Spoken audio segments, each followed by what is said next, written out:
Hello, my name is Joe Levy, and I'm the course instructor leading you through this lecture content on assessment, evaluation, and research. We will first define each of the terms, assessment, evaluation, and research, or AER. Then we will differentiate these terms as well as describe similarities between them in practice.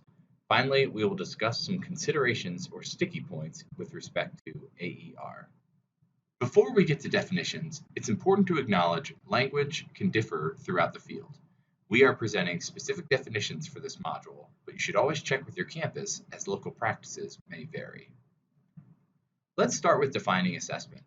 Comparing content from Palumba and Banta, as well as Upcraft and Chu, assessment can be described as a process to plan, collect data, analyze, report, and take action to improve student learning, student development, or operational effectiveness. While assessment can be used for measuring student learning and program outcomes, assessment carries an emphasis on measuring student learning, given metrics and operational effectiveness can be measured otherwise.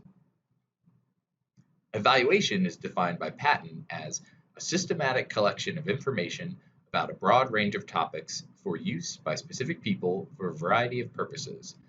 Evaluation measures effectiveness of an area, service, or process and involves judgment in relation to purpose or effectiveness.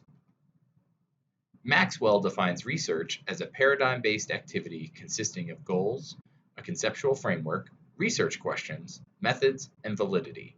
Each component is related and logically linked to the others to create an integrated, interacting whole rather than a linear sequence. Because these terms have similar connotations, a supplementary definition can help to differentiate them from one another. Hewitt, Hummel, and Cake differentiate these elements succinctly. Assessment is the collection of data to describe or better understand an issue. Research refers to the use of data as a means toward better understanding the phenomena under consideration, and evaluation refers to comparing data to judge worth or quality. This information reinforces the idea evaluation implies judgment, and research brings some additional formal complexity in process.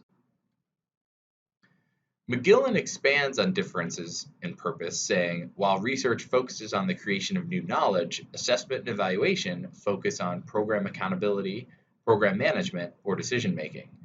Research creates knowledge, while assessment and evaluation focus on examining efforts. Differences also exist in use of results, as McGillen explains. Research results are expected to be generalizable beyond one's own campus, while program assessments are designed to be site-specific and crucial for campus decision-making.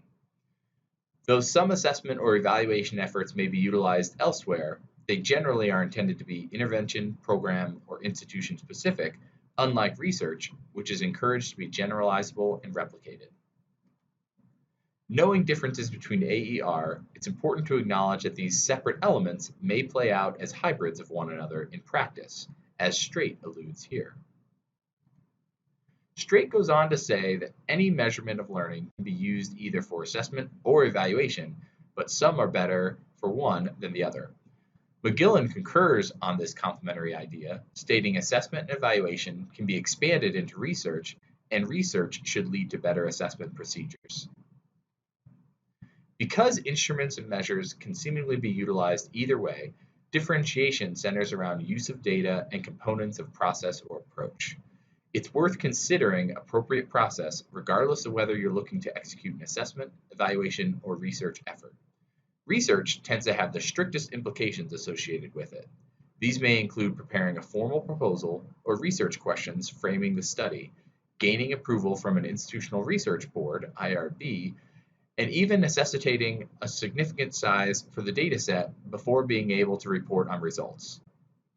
While some assessment or evaluation efforts may garner IRB consideration, processes are generally less stringent and more informal due to being more germane to everyday activity for a student affairs program. Regardless of which effort you pursue, it's always good to be aware and connect with appropriate campus entities to learn of implications or procedures to follow. Some institutions require IRB approval for any data collection pertaining to students, where others only require it when publication or presentation is intended. If you don't know what those parameters might be on your campus, best to check before getting too far in the process. Regardless of your approach, one must consider the quality of data resulting from your efforts. Hewitt, Hummel, and Cake warn collecting, making judgments, and developing understanding about data always raise issues of reliability and validity. McGillen underscores the importance of addressing reliability and validity concerns when planning for your efforts. While we aren't delving into validity and reliability here, no data quality concerns can be raised with assessment or evaluation and is definitely a topic to be addressed with a research project. Take advantage of research-related resources on campus for assistance here. Since we use some specific definitions for terms, we wanted to share the references informing this lecture content. With this content, our aim is for you to be able to differentiate between assessment, evaluation, and research. Here are 2 reflection questions for you to consider with respect to the content.